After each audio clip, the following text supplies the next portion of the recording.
30 ಜನವರಿ 1948 ಈ ದಿನ ನಾಥೂರಾಮ್ ಗೋಡ್ಸೆ ಅವರು ನಾವೆಲ್ಲ ಇಂದು ರಾಷ್ಟ್ರಪಿತ ಮಹಾತ್ಮ ಎಂದೆಲ್ಲ ಕರೆಯೋ ಗಾಂಧೀಜಿಯನ್ನ ಇದಾದ ಮೇಲೆ ಗೋಡ್ಸೆ ಅಲ್ಲಿಂದ ತಪ್ಪಿಸಿಕೊಂಡು ಎಲ್ಲಿಗೂ ಕೂಡ ಓಡಿ ಹೋಗಲ್ಲ, ಬದಲಾಗಿ ಅವರೇ ಪೊಲೀಸರಿಗೆ ಶರಣಾಗ್ತಾರೆ. ಒಟ್ನಲ್ಲಿ ಗೋಡ್ಸೆ ನಾನು ಈ ಘೋರ ಕೃತ್ಯವನ್ನ ಏಕೆ ಮಾಡಿದೆ ಅಂತ ಕೋರ್ಟ್ ನಲ್ಲಿ ತಿಳಿಸ್ತಾರೆ.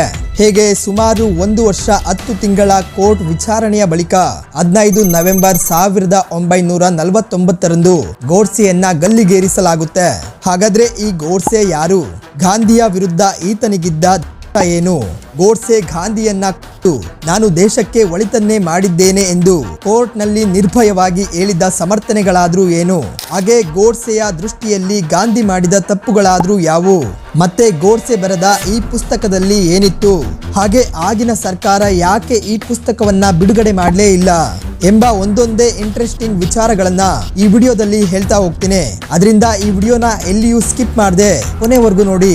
ಹಾಗೆ ನೀವು ನಮ್ಮ ಚಾನಲ್ಗೆ ಸಬ್ಸ್ಕ್ರೈಬ್ ಆಗದೆ ಇದ್ರೆ ಈ ಕೂಡಲೇ ಸಬ್ಸ್ಕ್ರೈಬ್ ಮಾಡಿ. ಇನ್ನು ಇಂಥ ವಿಡಿಯೋಗಳಿಗಾಗಿ ಬೆಲ್ ಐಕಾನ್ ಕ್ಲಿಕ್ ಮಾಡಿಕೊಳ್ಳೋದಕ್ಕೆ ಮರಿಬೇಡಿ. ನಮ್ಮ ಭಾರತದ ಇತಿಹಾಸದಲ್ಲಿ ಕಳೆದ 7 ದಶಕಗಳಿಂದಲೂ ಕೂಡ ನಿರಂತರವಾಗಿ ಚರ್ಚೆಗೆ ಒಳಗಾಗ್ತಿರುವ ಏಕೈಕ ವ್ಯಕ್ತಿ ಅಂದ್ರೆ ಅದು ಈ ನಾಥೂರಾಮ್ ಗೋಡ್ಸೆ ಅಥವಾ ಈ ಗಾಂಧಿ ಹಂತಕ ಗೋಡ್ಸೆ. ಹಾಗೆ ಸ್ವಾತಂತ್ರ್ಯದ ನಂತರ ಕಾಲದಿಂದ ಕಾಲಕ್ಕೆ ನಾಥೂರಾಮ್ ಗೋಡ್ಸೆ ಕುರಿತು ವಿರೋಧ ಅಭಿಪ್ರಾಯ ವ್ಯಕ್ತಪಡಿಸುವವರ ಸಂಖ್ಯೆ ಅಷ್ಟೇ, ಇವರ ಪರ ವಹಿಸುವವರ ಸಂಖ್ಯೆಯು ಇಂದಿಗೆ ದೇಶದಲ್ಲಿ ಕಡಿಮೆ ಏನಿಲ್ಲ. ಮತ್ತೆ ಮಹಾತ್ಮ ಗಾಂಧಿಯವರು ಇಡೀ ದೇಶಕ್ಕೆ ಶಾಂತಿಯನ್ನ ಸಾರಿದ್ದಂತವರು, ಮತ್ತೆ ಭಾರತದ ಸ್ವಾತಂತ್ರ್ಯ ಚಳುವಳಿಯ ರೂವಾರಿ. ನಮ್ಮ ದೇಶಕ್ಕೆ ಇವರ ಕೊಡುಗೆ ತ್ಯಾಗಗಳು ಅಪಾರ. ನಮ್ಮ ದೇಶ ಕಂಡ ಅತ್ಯುತ್ತಮ ನಾಯಕ, ರಾಜಕೀಯ ನೇತಾರ ಎಂದು ಇಡೀ ವಿಶ್ವವೇ ಒಪ್ಪಿಕೊಂಡಿದೆ. ಆದ್ರೆ ಇಂಥ ಒಬ್ಬ ವ್ಯಕ್ತಿಯನ್ನೇ 1948 ಜನವರಿ 30 ಗುಂಡಿಕ್ಕಿ ಈ ನಾಥೂರಾಮ್ ಗೋಡ್ಸೆ. ಇನ್ನು ಈತನನ್ನು ಕೆಲವರು ಇಂದು ಗಾಮಿ ಎಂದ್ರೆ ಮತ್ತೆ ಕೆಲವರು ಈತನನ್ನ ಅಪ್ರತಿಮ ದೇಶಭಕ್ತ ಎಂದೆಲ್ಲ ಕೊಂಡಾಡ್ತಾರೆ. ಅದು ಯಾಕೆ ಎಂಬುದನ್ನ ಮುಂದೆ ಹೇಳ್ತಾ ಹೋಗ್ತೇನೆ. ಇನ್ನು ಈ ನಾಥೂರಾಮ್ ಗೋಡ್ಸೆ ಹುಟ್ಟಿದ್ದು ಪುಣೆ ಜಿಲ್ಲೆಗೆ ಸೇರಿದ ಭಾರಮತಿ ಎಂಬ ಬ್ರಾಹ್ಮಣ ಕುಟುಂಬದಲ್ಲಿ. ಇನ್ನು ಇವರ ತಂದೆ ವಿನಾಯಕ ವಾಮನರಾವ್ ಗೋಡ್ಸೆ, ಈತ ಅಂಚೆ ಇಲಾಖೆಯ ಉದ್ಯೋಗಿಯಾಗಿದ್ರು. ತಾಯಿ ಲಕ್ಷ್ಮಿ. ಈ ದಂಪತಿಯ 5ನೇ ಮಗನಾಗಿ ಮೇ 19, 1910 ಜನಿಸಿದವರೇ ಈ ನಾಥೂರಾಮ್ ವಿನಾಯಕ್ ಗೋಡ್ಸೆ ಆಗಿರ್ತಾರೆ. ಹಾಗೆ ಈ ಗೋಡ್ಸೆ ಅವರು ತಮ್ಮ ಬಾಲ್ಯದಿಂದಲೇ ಹಿಂದುತ್ವದ ಕುರಿತು ಅಪಾರ ಪ್ರೇಮವನ್ನ ಬೆಳೆಸಿಕೊಂಡಿರ್ತಾರೆ. ಹಾಗೆ ಗೋಡ್ಸೆ ತಮ್ಮ ಪ್ರೌಢ ಶಿಕ್ಷಣವನ್ನ ಅರ್ಧದಲ್ಲೇ ನಿಲ್ಲಿಸಿ ಹಿಂದೂ ಮಹಾಸಭಾ ಎಂಬ ಒಂದು ಸಂಸ್ಥೆಯ ಕಾರ್ಯಕರ್ತನಾಗಿ ಕೆಲಸ ಮಾಡ್ತಾ ಅಲ್ಲಿಂದಲೇ ಗೋಡ್ಸೆ ಹಿಂದೂ ಮಹಾಸಭಾದ ಪರವಾಗಿ ಅಗ್ರಣಿ ಎಂಬ ಮರಾಠಿ ಪತ್ರಿಕೆಯೊಂದನ್ನ ಪ್ರಾರಂಭಿಸ್ತಾರೆ. ಮುಂದೆ ಇದೇ ಪತ್ರಿಕೆ ಹಿಂದೂ ರಾಷ್ಟ್ರ ಎಂದು ತನ್ನ ಹೆಸರನ್ನ ಬದಲಿಸ್ತಾ ಮುಂದುವರಿಯುತ್ತೆ. ಹಾಗೆ ಗೋಡ್ಸೆ ಆರಂಭದಲ್ಲಿ ಬ್ರಿಟಿಷರ ವಿರುದ್ಧದ ಗಾಂಧಿ ಚಳುವಳಿಯನ್ನ ತುಂಬಾನೇ ಬೆಂಬಲಿಸ್ತಾ ಇದ್ರು. ಆದ್ರೆ ಗಾಂಧೀಜಿಯವರು ಅನುಸರಿಸುತ್ತಿದ್ದ ಅಹಿಂಸಾ ಸಿದ್ಧಾಂತ ಮಾತ್ರ ಗೋಡ್ಸೆಗೆ ಇಷ್ಟವಾಗ್ತಿರ್ಲಿಲ್ಲ. ಯಾಕೆಂದ್ರೆ ಗಾಂಧೀಜಿ ತಾನೊಬ್ಬ ಮಾತ್ರ ಅಹಿಂಸಾ ಸಿದ್ಧಾಂತವನ್ನ ಅನುಸರಿಸದೆ ಎಲ್ಲ ಭಾರತೀಯರು ಕೂಡ ಅನುಸರಿಸಬೇಕು ಎಂದು ಹೇಳಿದ್ದು ಗೋಡ್ಸೆಗೆ ಇಷ್ಟವಾಗ್ತಿರ್ಲಿಲ್ಲ. ಗೋಡ್ಸೆ ಪ್ರಕಾರ ಅಹಿಂಸೆ ಅನ್ನೋದು ಬರೀ ಪುಸ್ತಕದ ಬದನೆಕಾಯಿ ಇದ್ದಂಗೆ, ಅದನ್ನ ನಿಜ ಜೀವನದಲ್ಲಿ ಅಳವಡಿಸೋದು ತುಂಬಾನೇ ಕಷ್ಟ ಅಂತ ಗೋಡ್ಸೆಗೆ ತಿಳಿದಿತ್ತು. ಹೇಗೆ ಅಂದ್ರೆ ಯಾರಾದ್ರೂ ಅಪರಿಚಿತ ಬಂದು ನಮ್ಮ ಕುಟುಂಬದವರ ಮೇಲೆ ಕೈ ಮಾಡಿದ್ರೆ ಅಹಿಂಸೆ ಅಂತ ಯಾರು ಕೂಡ ಧರಣಿ ಹಿಡಿದು ಕೂರೋದಿಲ್ಲ ಅಲ್ವಾ, ತೆಗೆದು ನಾವು ಕೂಡ 2 ಬಾರಿಸ್ತೀವಿ. ಅಷ್ಟಕ್ಕೂ ರಾಮಾಯಣದಲ್ಲಿ ರಾವಣ ಸೀತೆಯನ್ನು ಅಪಹರಿಸಿ ಹೋದಾಗ ಶ್ರೀರಾಮ ಸೀತೆಯನ್ನ ಕರೆತರಲು ಅಹಿಂಸಾ ಮಾರ್ಗ ಹಿಡಿದ್ರೋ ಅಥವಾ ಯುದ್ಧ ಮಾಡಿದ್ರೋ? ಹಾಗೆ ಮಹಾಭಾರತದಲ್ಲಿ ಶ್ರೀಕೃಷ್ಣ ಕೌರವರ ವಿರುದ್ಧ ಗೆಲುವು ಸಾಧಿಸಲು ಪಾಂಡವರಿಗೆ ಅಹಿಂಸಾ ಮಾರ್ಗವನ್ನ ಅನುಸರಿಸಲು ಹೇಳಿದ್ರೋ ಅಥವಾ ಯುದ್ಧ ಮಾಡಲು ಹೇಳಿದ್ರು? ಹೀಗೆ ನಮ್ಮ ಧರ್ಮ ಗ್ರಂಥಗಳೇ ನಮಗೆ ಅನ್ಯಾಯವಾದಾಗ ನ್ಯಾಯಕ್ಕಾಗಿ ಹೋರಾಡಿ ಅಂತ ಹೇಳುವಾಗ ಗಾಂಧೀಜಿ ಅವರು ಅಹಿಂಸೆ ಅಂತ ಜನರಿಗೆ ಬೋಧನೆ ಮಾಡಿ ದೇಶವನ್ನ ಅಂಧಕಾರಕ್ಕೆ ತಳ್ತಾ ಇದ್ದಾರೆ ಎಂದು ಗೋಡ್ಸೆ ಗಾಂಧೀಜಿಯನ್ನ ದೂರ್ತಾರೆ. ಇನ್ನು ಬಾಲ ಗಂಗಾಧರ್ ತಿಲಕ್ನ ಸಾವಿನ ನಂತರ ನ್ಯಾಷನಲ್ ಕಾಂಗ್ರೆಸ್ನ ಮೇಲೆ ಗಾಂಧೀಜಿಯ ಪ್ರಭಾವ ತುಂಬಾನೇ ಹೆಚ್ಚಾಗುತ್ತೆ. ಅದು ಹೇಗಂದ್ರೆ ತಾನು ಹೇಳಿದ್ದೇ ಸರಿ, ನಾನು ಹೇಳಿದ್ದೇ ಆಗ್ಬೇಕು, ಹಾಗೆ ತಾನು ಹೇಳಿದ್ದನ್ನ ಕಾಂಗ್ರೆಸ್ ನಾಯಕರು ಕೇಳದೆ ಇದ್ದಾಗ ಗಾಂಧೀಜಿಯವರು ಧರಣಿ ಕೂತ್ಕೊಳ್ತಾ ಇರ್ತಾರೆ. ಹೀಗೆ ಗಾಂಧೀಜಿಯವರು ತನಗೆ ಬೇಕಿದ್ದನ್ನ ಕಾಂಗ್ರೆಸ್ ನಾಯಕರುಗಳಿಂದ ಮಾಡಿಸ್ತಾ ಇದ್ರು. ಒಮ್ಮೆ ಸುಭಾಷ್ ಚಂದ್ರ ಬೋಸ್ ಕಾಂಗ್ರೆಸ್ ನಾಯಕತ್ವದ ಚುನಾವಣೆಗೆ ಸ್ಪರ್ಧಿಸಿದಾಗ ಗಾಂಧೀಜಿಯವರು ಸುಭಾಷ್ ಚಂದ್ರ ಬೋಸರು ಚುನಾವಣೆ ಗೆಲ್ಲಬಾರದು ಎಂದು ಸಾಕಷ್ಟು ಪ್ರಯತ್ನ ಪಟ್ಟಿದ್ರು. ಯಾಕೆಂದ್ರೆ ಬೋಸರು ಗಾಂಧೀಜಿಯ ಅಹಿಂಸೆ ಮಾರ್ಗವನ್ನ ಬೆಂಬಲಿಸ್ತಾ ಇರಲಿಲ್ಲ. ಅದರಿಂದ ಒಂದು ವೇಳೆ ಬೋಸರು ಕಾಂಗ್ರೆಸ್ನ ಅಧ್ಯಕ್ಷರಾದ್ರೆ ಕಾಂಗ್ರೆಸ್ ತನ್ನ ಮಾತು ಕೇಳಲ್ಲ ಅಂತ ಗಾಂಧೀಜಿಗೆ ಚೆನ್ನಾಗಿ ತಿಳಿದಿರುತ್ತೆ. ಆದ್ರೂ ಬೋಸರು ಚುನಾವಣೆ ಗೆದ್ದು ಕಾಂಗ್ರೆಸ್ನ ಅಧ್ಯಕ್ಷರಾಗ್ತಾರೆ. ಆಗ ಗಾಂಧೀಜಿ ಇದು ತನಗಾದ ಸೋಲು ಎಂದು ಹೇಳಿಕೊಳ್ತಾರೆ. ಹೀಗೆ ಗಾಂಧೀಜಿ ಮತ್ತೆ ಬೋಸರ ನಡುವೆ ಭಿನ್ನಾಭಿಪ್ರಾಯ ಉಂಟಾಗಿ ಸುಭಾಷ್ ಚಂದ್ರ ಬೋಸರು ಕೊನೆಗೆ ರಾಜೀನಾಮೆಯನ್ನ ನೀಡ್ತಾರೆ. ಹೀಗೆ ತಾನು ಹೇಳಿದ್ದನ್ನೆಲ್ಲ ಕಾಂಗ್ರೆಸ್ ನಾಯಕರುಗಳಿಂದ ಮಾಡಿಸೋದನ್ನ ಗೋಡ್ಸೆ ತುಂಬಾನೇ ನೋಡಿರ್ತಾರೆ. ಹಾಗೆ ಗಾಂಧೀಜಿಯ ಕೆಲವು ಮುಸ್ಲಿಂ ಪರ ಧೋರಣೆಗಳು ಮತ್ತು ತಾನು ಹೇಳಿದ್ದನ್ನೇ ಕೇಳಬೇಕು ಎಂಬ ಹಠ, ಹೀಗೆ ಇವೆರಡರಿಂದ ಗೋಡ್ಸೆ ಗಾಂಧೀಜಿಯನ್ನ ದ್ವೇಷ ಮಾಡೋಕೆ ಶುರು ಮಾಡ್ತಾರೆ ಮತ್ತು ಆಗ್ಲೇ ಗಾಂಧೀಜಿಯನ್ನ ಬೇಕು ಅಂತ 1944ರಲ್ಲಿ ಪ್ರಯತ್ನಿಸ್ತಾರೆ. ಆದ್ರೆ ಆಗ ಅವರ ಪ್ರಯತ್ನ ವಿಫಲವಾಗುತ್ತೆ. ಮುಂದೆ ಸ್ವಾತಂತ್ರ್ಯ ಬರುವ ಆರಂಭದಲ್ಲಿ ಅಂದ್ರೆ 1945ರಲ್ಲಿ ಧರ್ಮದ ಆಧಾರದ ಮೇಲೆ 2 ದೇಶಗಳಾಗಬೇಕು ಎಂದು ಆದಾಗ ಗಾಂಧೀಜಿ ತಾನು ದೇಶವನ್ನ ಒಡೆಯಲು ಬಿಡೋದಿಲ್ಲ, ಅದು ಒಂದ್ ವೇಳೆ ಆದ್ರೆ ಅದು ನನ್ನ ಸಾವಿನ ನಂತರವೇ ಎಂದು ಘೋಷಣೆ ಮಾಡ್ತಾರೆ. ಆದ್ರೆ ಆಮೇಲೆ ಆಗಿದ್ದೇ ಬೇರೆ. 16 ಆಗಸ್ಟ್ 1946ರಂದು ಮಹಮ್ಮದ್ ಅಲಿ ಜಿನ್ನಾ ನೇತೃತ್ವದ Muslim league direct action day ಎಂದು ಘೋಷಣೆ ಮಾಡಿಬಿಡುತ್ತೆ.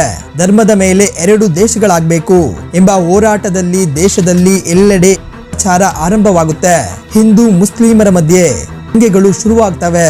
ಹಾಗೆ ಮಹಮ್ಮದ್ ಅಲಿ ಜಿನ್ನಾ ನೇತೃತ್ವದ ಮುಸ್ಲಿಂ ಲೀಗ್ ಮತ್ತೆ ಅವರ ಪ್ರೈವೇಟ್ ಆರ್ಮಿ ಎಷ್ಟೋ ಅನಾಚಾರಗಳನ್ನ ಮಾಡ್ತಾರೆ. ಅದನ್ನ ಈ ವಿಡಿಯೋದಲ್ಲಿ ಹೇಳೋದಕ್ಕೂ ಸಾಧ್ಯವಿಲ್ಲ. ಹಾಗೆ ಇಡೀ ದೇಶಕ್ಕೆ ಅಹಿಂಸೆಯ ಪಾಠವನ್ನ ಮಾಡ್ತಿದ್ದ ಗಾಂಧೀಜಿ ಜಿನ್ನಾ ಮತ್ತೆ ಅವರ ಆರ್ಮಿಗೆ ಏಕೆ ಏನು ಕೂಡ ಹೇಳೋದಿಲ್ಲ. ಮತ್ತೆ ಆಗಿನ ಬ್ರಿಟಿಷ್ ವೈಸರಾಯ್ ಆಗಿದ್ದ ಓವೆಲ್ಗೂ ಕೂಡ ಈ ಹಿಂಸಾಚಾರ ತಡೆಯೋಕೆ ಆಗ್ಲಿಲ್ಲ. ಯಾಕೆಂದ್ರೆ 1935ರ ಗವರ್ನಮೆಂಟ್ ಆಫ್ ಇಂಡಿಯಾ ಆಕ್ಟ್ ಪ್ರಕಾರ ಓವೆಲ್ ಇವರ ಪವರ್ಗಳು ಕೂಡ ಲಿಮಿಟೆಡ್ ಆಗಿರುತ್ತೆ. ಇದರಿಂದ ಫೆಬ್ರವರಿ 1947ರಲ್ಲಿ ಬ್ರಿಟಿಷ್ ವೈಸರಾಯ್ ಓವೆಲ್ ಕೂಡ ರಾಜೀನಾಮೆ ನೀಡ್ತಾರೆ. ಹಾಗೆ ಗೋಡ್ಸೆ ಪ್ರಕಾರ ಆ ಸಮಯದಲ್ಲಿ ಗಾಂಧೀಜಿ ತುಂಬಾನೇ ಪವರ್ಫುಲ್ ಲೀಡರ್ ಆಗಿರ್ತಾರೆ. ಗಾಂಧೀಜಿ ಹೇಳಿದ್ದನ್ನ ಎಲ್ಲರೂ ಕೇಳ್ತಾ ಇದ್ರು. ಒಂದ್ ವೇಳೆ ಕೇಳಲಿಲ್ಲ ಅಂದ್ರೆ ಕೇಳುವ ರೀತಿ ಮಾಡ್ತಾ ಇದ್ರು. ಹೀಗಿರುವಾಗ ಭಾರತ ವಿಭಜನೆ ಸಮಯದಲ್ಲಿ ಗಾಂಧೀಜಿ ಜಿನ್ನಾ ಮನಸ್ಸನ್ನ ಏಕೆ ಬದಲಾಯಿಸೋದಿಲ್ಲ? ಮತ್ತೆ ದೇಶ ವಿಭಜನೆಯ ವೇಳೆ ಎಷ್ಟೋ ಜನ ಮನೆ ಮಠ ಕಳೆದುಕೊಂಡು ಮುಸ್ಲಿಮರ ದಾಳಿಗೆ ಸಿಕ್ಕಿ ಪ್ರಾಣ ಕಳೆದುಕೊಂಡ್ರಲ್ಲ, ಇದೆಲ್ಲದಕ್ಕೂ ಕಾರಣ ಯಾರು ಎಂದು ಗೋಡ್ಸೆ ಗಾಂಧೀಜಿಯ ವಿರುದ್ಧ ನೀಡಿದ ಅತಿ ದೊಡ್ಡ ದೂರಾಗಿತ್ತು. ಹಾಗಾಗಿ ಗೋಡ್ಸೆ ಗಾಂಧಿಯನ್ನ ಮಾಸ್ ಎಂದು ಕರೀತಾರೆ. ಮತ್ತೆ ಹಾಗೆ ಸ್ವಾತಂತ್ರ್ಯದ ನಂತರ ಕಾಶ್ಮೀರದ ಸಮಸ್ಯೆ ಉಂಟಾಗುತ್ತೆ. ಆಗ ಪಾಕಿಸ್ತಾನ ಭಾರತದ ಅರ್ಧದಷ್ಟು ಕಾಶ್ಮೀರವನ್ನ ವಶಪಡಿಸಿಕೊಂಡಿತ್ತು. ಇನ್ನು ಸ್ವಾತಂತ್ರ್ಯದ ಸಮಯದಲ್ಲಾದ ಒಪ್ಪಂದದ ಪ್ರಕಾರ ಭಾರತ ಪಾಕಿಸ್ತಾನಕ್ಕೆ 55 ಕೋಟಿ ರೂಪಾಯಿಗಳನ್ನ ನೀಡಬೇಕಾಗಿರುತ್ತೆ. ಆಗ ಭಾರತದ PM ಆಗಿದ್ದ ಅಂದ್ರೆ ಭಾರತದ ಪ್ರಧಾನಿ ಆಗಿದ್ದ ಸರ್ದಾರ್ ವಲ್ಲಭಾಯ್ ಪಟೇಲರು ಪಾಕಿಸ್ತಾನಕ್ಕೆ ನೀವು ಕಾಶ್ಮೀರದಿಂದ ಹಿಂದೆ ಹೋದ್ರೆ ಮಾತ್ರ ಈ ಹಣ ನೀಡಲಾಗುವುದು ಎಂದು ಘೋಷಣೆ ಮಾಡ್ತಾರೆ. ಯಾಕಂದ್ರೆ ಅವಾಗಿನ ಪರಿಸ್ಥಿತಿಯಲ್ಲಿ ಏನಾದ್ರೂ ಪಾಕಿಸ್ತಾನಕ್ಕೆ 55 ಕೋಟಿ ರೂಪಾಯಿಗಳನ್ನ ಕೊಟ್ರೆ ಅವರು ಆ ಹಣವನ್ನ ಅವರ ಮಿಲಿಟರಿಯಲ್ಲಿ ಬಳಸಿಕೊಂಡು ನಮ್ಮ ಮೇಲೆ ಪುನಃ ದಾಳಿ ಮಾಡ್ತಾರೆ ಎಂದು ಸರ್ದಾರ್ ವಲ್ಲಭಾಯಿ ಪಟೇಲರು ಅಭಿಪ್ರಾಯ ಪಟ್ಟಿರ್ತಾರೆ. ಆದ್ರೆ ಅಂತಹ ಸಂದರ್ಭ ಇದ್ದಾಗ್ಲೂ ಕೂಡ ಗಾಂಧೀಜಿ ಮಧ್ಯಪ್ರವೇಶ ಮಾಡಿ ಒಪ್ಪಂದದ ಪ್ರಕಾರ ಭಾರತ ಪಾಕಿಸ್ತಾನಕ್ಕೆ ಹಣ ಕೊಡ್ಲೇಬೇಕೆಂದು ಭಾರತ ಸರ್ಕಾರಕ್ಕೆ ಒತ್ತಾಯ ಮಾಡ್ತಾರೆ. ಆಗ ಭಾರತ ಸರ್ಕಾರ ಗಾಂಧೀಜಿಯ ಒತ್ತಾಯಕ್ಕೆ ಮಣಿಯದೇ ಇದ್ದಾಗ ಗಾಂಧೀಜಿ ತಮ್ಮ ನೆಚ್ಚಿನ ಮಾರಕ ಅಸ್ತ್ರವಾದ ಉಪವಾಸ ಸತ್ಯಾಗ್ರಹವನ್ನ ಮಾಡಿ ಪಾಕಿಸ್ತಾನಕ್ಕೆ ಕೊಡಬೇಕಿದ್ದ 55 ಕೋಟಿ ರೂಪಾಯಿ ಹಣವನ್ನ ಕೊಡಿಸ್ತಾರೆ. ಇನ್ನು ಇದೆಲ್ಲವನ್ನ ಕಣ್ಣಾರೆ ಗಮನಿಸಿದ ಗೋಡ್ಸೆ ಇನ್ನು ಈತ ಬದುಕಿರ್ ಅಂತ ಡಿಸೈಡ್ ಮಾಡ್ತಾರೆ. ಯಾಕೆಂದ್ರೆ ಗಾಂಧೀಜಿ ಇದ್ರೆ ತಮ್ಗೆ ಇಷ್ಟ ಬಂದಂತೆ ಸರ್ಕಾರದಿಂದ ಕೆಲಸಗಳನ್ನ ಮಾಡಿಸ್ತಾರೆ. ಹಾಗೆ ಹಂತ ಹಂತವಾಗಿ ಭಾರತವನ್ನ ಪಾಕಿಸ್ತಾನ ಅಧೀನ ಮಾಡ್ತಾರೆ ಅಂತ ಗೋಡ್ಸೆ ಗಾಂಧಿಯನ್ನ ಮುಂದಾಗಿ 20 ಜನವರಿ 1948ರಂದು ಗ್ರೆನೈಡ್ ಬಳಸಿ ಗಾಂಧೀಜಿಯನ್ನ ಪ್ರಯತ್ನಿಸ್ತಾರೆ. ಆದ್ರೆ ಆ ಪ್ರಯತ್ನ ವಿಫಲವಾಗುತ್ತೆ. ಮತ್ತೆ ಇದಾದ ನಂತರ 10 ದಿನಗಳ ಬಳಿಕ ಅಂದ್ರೆ 30 ಜನವರಿ 1948ರಂದು ಗೋಡ್ಸೆ ರಿವಾಲ್ವರ್ ಬಳಸಿ ಗಾಂಧೀಜಿಗೆ ನೇರವಾಗಿ 3 ಗಳನ್ನ ಆರಿಸ್ತಾರೆ. ಆಗ ಗಾಂಧೀಜಿ ಸ್ಥಳದಲ್ಲೇ ತಮ್ಮ ಕೊನೆಯುಸಿರೆಳಿತಾರೆ. ಇನ್ನು ಒಟ್ನಲ್ಲಿ ಗೋಡ್ಸೆ ಕೋರ್ಟ್ನಲ್ಲಿ ನಾನು ಗಾಂಧೀಜಿಯನ್ನ ಯಾಕೆ ಕೊಂದೆ ಅಂತ ಈ ರೀತಿಯಾಗಿ ಹೇಳ್ತಾರೆ. ಗಾಂಧೀಜಿಯನ್ನ ಇದರ ಬಗ್ಗೆ ನನಗೆ ಯಾವ ಪಶ್ಚಾತ್ತಾಪನೂ ಇಲ್ಲ. ಗಾಂಧೀಜಿಯನ್ನ ಕೊಂದು ನಾನು ದೇಶಕ್ಕೆ ಒಳಿತನ್ನೇ ಮಾಡಿದ್ದೇನೆ. ಗಾಂಧೀಜಿ ಮಾಡಿದ ಈ ದೇಶದ ಕಾನೂನು ಖಂಡಿತ ಅವರಿಗೆ ಶಿಕ್ಷೆಯನ್ನ ಕೊಡ್ತಾ ಇರಲಿಲ್ಲ. ಹಾಗಾಗಿ ಕಾನೂನನ್ನ ನಾನೇ ನನ್ನ ಕೈಗೆ ತಗೊಂಡು ಅವರಿಗೆ ಸರಿಯಾದ ಶಿಕ್ಷೆಯನ್ನ ನೀಡಿದೆ. ನಿಮ್ಮೆಲ್ಲರ ಕಣ್ಣಲ್ಲಿ ನಾನೊಬ್ಬ ಅಪರಾಧಿ, ನಾನು ಮಾಡಿದ ಕೆಲಸಕ್ಕೆ ನನಗೆ ಶಿಕ್ಷೆ ಆಗುತ್ತೆ ಅಂತ ನನಗೆ ಗೊತ್ತು. ನೀವು ಯಾವ ಶಿಕ್ಷೆ ಕೊಟ್ರು ನಾನು ಒಪ್ಪಿಕೊಳ್ತೇನೆ. ನನಗೆ ಯಾರ ದಯೇನೂ ಬೇಕಾಗಿಲ್ಲ. ಪ್ರಾಮಾಣಿಕ ಇತಿಹಾಸಕಾರರು ದೇಶದ ಇತಿಹಾಸ ಬರೆಯುವಾಗ ಖಂಡಿತ ನನ್ನ ಕೆಲಸವನ್ನ ಶ್ಲಾಘಿಸ್ತಾರೆ. ದೇಶದ ಜನರು ಒಂದಲ್ಲ ಒಂದು ದಿನ ನನ್ನನ್ನ ಅರ್ಥ ಮಾಡಿಕೊಳ್ತಾರೆ ಎಂದು ಕೋರ್ಟ್ ನಲ್ಲಿ ಗೋಡ್ಸೆ ಧೈರ್ಯದಿಂದ ನುಡಿತಾರೆ.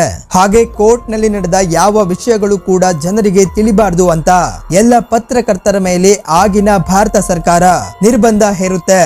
ಹಾಗಾಗಿ ತನ್ನ ಈ ವಿಷಯಗಳು ಜನರಿಗೆ ಹೇಗಾದ್ರೂ ಮಾಡಿ ತಲುಪಿಸಲೇಬೇಕು ಎಂಬ ಒಂದೇ ಕಾರಣಕ್ಕಾಗಿ ಗೋಡ್ಸೆ ಇದೆಲ್ಲವನ್ನ ಒಂದು ಬುಕ್ ನಲ್ಲಿ ಬರೀತಾರೆ. ಆದ್ರೆ ಆಗಿನ ಭಾರತ ಸರ್ಕಾರ ಈ ಪುಸ್ತಕದ ಬಿಡುಗಡೆಗೆ ಪ್ರಾರಂಭದಲ್ಲಿ ಅನುಮತಿ ನೀಡೋದಿಲ್ಲ. ನಂತರ ಈ ಪುಸ್ತಕ ಬಿಡುಗಡೆಯಾಗಿದ್ದು 2015ರ ಕೊನೆಯ ಭಾಗದಲ್ಲಿ. ಇನ್ನು ನಾವು ಈ ವಿಡಿಯೋದಲ್ಲಿ ಹೇಳಿದ ವಿಷಯಗಳೆಲ್ಲವೂ ಕೂಡ ಈ ಒಂದು ಪುಸ್ತಕದಿಂದಲೇ ತೆಗೆದುಕೊಂಡದ್ದು. ಯಾರಿಗಾದ್ರೂ ಈ ವಿಷಯದ ಬಗ್ಗೆ ಅತಿ ಹೆಚ್ಚು ತಿಳಿಯಲು ಆಸಕ್ತಿ ಇದ್ರೆ ಅಂತವರು ಈ ಗೋಡ್ಸೆ ಬರೆದ ಪುಸ್ತಕ ವೈ ಐ ಗಾಂಧಿ ಎನ್ನುವ ಪುಸ್ತಕವನ್ನ ಓದಬಹುದು. ಹಾಗೆ ಗಾಂಧೀಜಿ ಮತ್ತು ಗೋಡ್ಸೆಯ ಬಗ್ಗೆ ನಿಮ್ಮ ಅನಿಸಿಕೆ ಏನೆಂಬುದನ್ನ ಕಾಮೆಂಟ್ ಬಾಕ್ಸ್ ನಲ್ಲಿ ತಿಳಿಸಿ ಅಂತ ಹೇಳ್ತಾ ಮತ್ತೆ ಮುಂದಿನ ವಿಡಿಯೋದಲ್ಲಿ ಇಂಥದ್ದೇ ಒಂದು ಇಂಟ್ರೆಸ್ಟಿಂಗ್ ವಿಡಿಯೋ ಜೊತೆ ಸಿಗೋಣ. ಇನ್ನು ಅಲ್ಲಿಯವರೆಗೂ ಚಾನೆಲ್ ನ ಸಬ್ಸ್ಕ್ರೈಬ್ ಮಾಡ್ಕೊಂಡು ಸಪೋರ್ಟ್ ಮಾಡೋದನ್ನ ಮಾತ್ರ ಮರಿಬೇಡಿ. ಯಾಕಂದ್ರೆ ನಿಮ್ಮ ಒಂದು ಮೆಚ್ಚುಗೆಯನ್ನ ಮಾತ್ರ ನಾವು ಬಯಸೋದು.